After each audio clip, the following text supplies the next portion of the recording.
mettre... mettez la moitié du groupe sur la partie du terrain là, et l'autre moitié ici, avec moi. Pour l'instant, on ne va pas mettre de défenseur. Un passeur, remise en jeu. Un attaquant, défenseur. Donc là, on attaque sur la défense, mon porteur. Ok? Et après, on verra le tout ensemble sur les transitions, etc. Ouais, pareil. Pareil, même chose. Il y a un mur, on ne va pas de l'autre côté du mur. Ok? Et ici, on a un passeur. On a un défenseur pour l'instant qui est très petit, qui s'appelle le plot. Voilà. Tu fais la passe à l'attaquant. Hop. 1 contre 1, 3 quarts terrain. Qui attaque, qui défend? Toi, ok, tu défends. Tu défends comment? Tu défends quoi? Qu'est-ce qu'on dit en défense? Couper la passe. Très bien.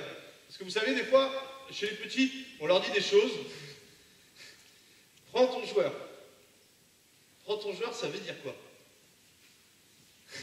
Ça veut rien dire, en fait. Ça veut dire quoi? Je me place où? Je fais quoi? J'attrape. Je me place là. Là. Je prends là. Vous savez, ça, c'est les joueurs qui disent j'ai, ils sont à 2 mètres. Non, non, j'ai, c'est être en mesure de toucher la balle. Ça, c'est un repère. Là, il me donne un bon repère qui est défend la passe. Être sur la passe.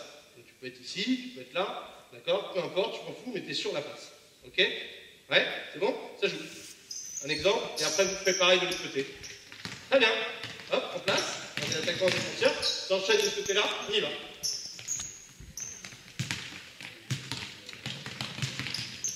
Enchaînez.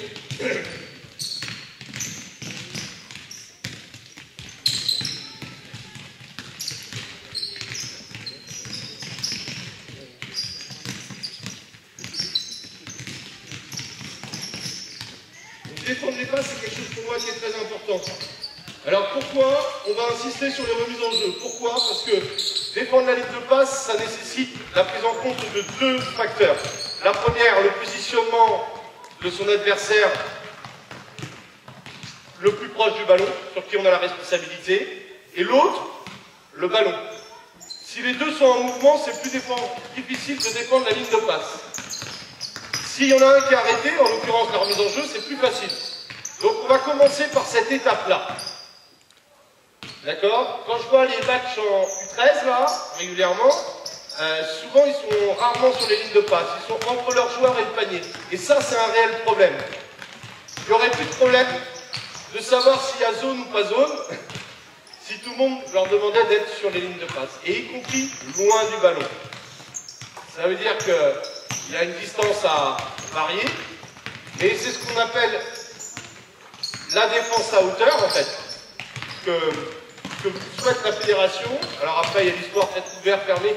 Je veux dire, en U13, U15, on s'en fout pour l'instant. D'accord? Voilà. Par contre, être sur les lignes de passe, c'est quelque chose qui est important. Top. Bon, il y a 2 choses. Toucher le joueur. Bon, il faudrait retravailler sur les démarquages, quoi. Mais... Donc toi, tu vas essayer d'attraper le ballon, soit en arrière, soit en avant. D'accord?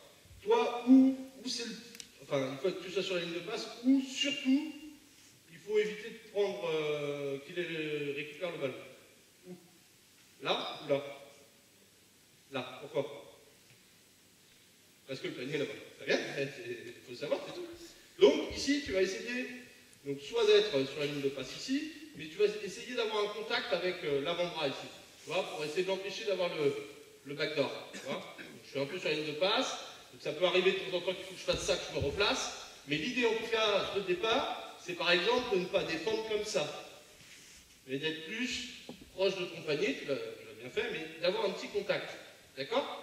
Donc ça, c'est de l'orientation au niveau des non-porteurs. On y va, c'est parti.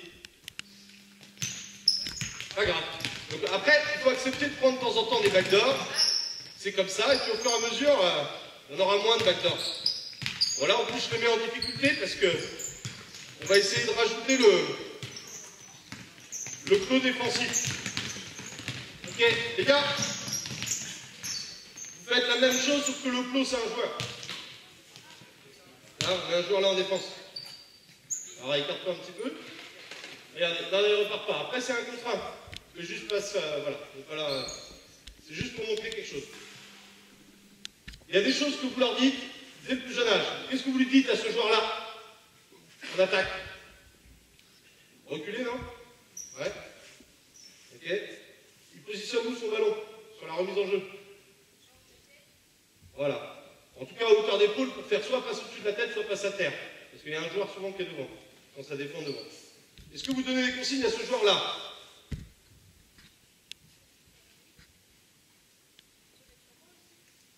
Se mettre sur toi. Alors oui, il y a cette option-là déjà de travailler un petit peu là-dessus. Moi, je pense qu'il faut jouer sur des choses plus simples que ça. Toi, ce que tu vas faire, c'est que tu vas être actif et tu vas regarder ses yeux. Parce que basket, on joue, d'accord? Et quand on joue, on feinte. Et quand on feinte, c'est pas avec les bras, les pieds, alors il y a un peu ça, mais c'est surtout avec les yeux. Ok? Donc ce joueur-là, quand il fait la remise en jeu, il regarde toujours le joueur à qui fait le ballon. D'accord? Donc toi, qu'est-ce que tu vas faire? Voilà, et donc ça veut dire que derrière, en fonction de son regard, eh ouais, tu mets tes bras. D'accord? Pour l'empêcher de faire la passe. Ok? On y va. Hop. Hop! Et. Ça va 2 mètres là. Oui, je sais. Allez, refais. Allez, vas-y. Bouge-toi là. On y va là. Allez! Encore! Voilà, bien. Voilà, encore. Oui, bien, encore. Il y a 3 fautes, mais c'est pas grave. Vas-y, debout. Allez, reviens, vite. Allez. Voilà. Il va, s'enchaîne. Allez.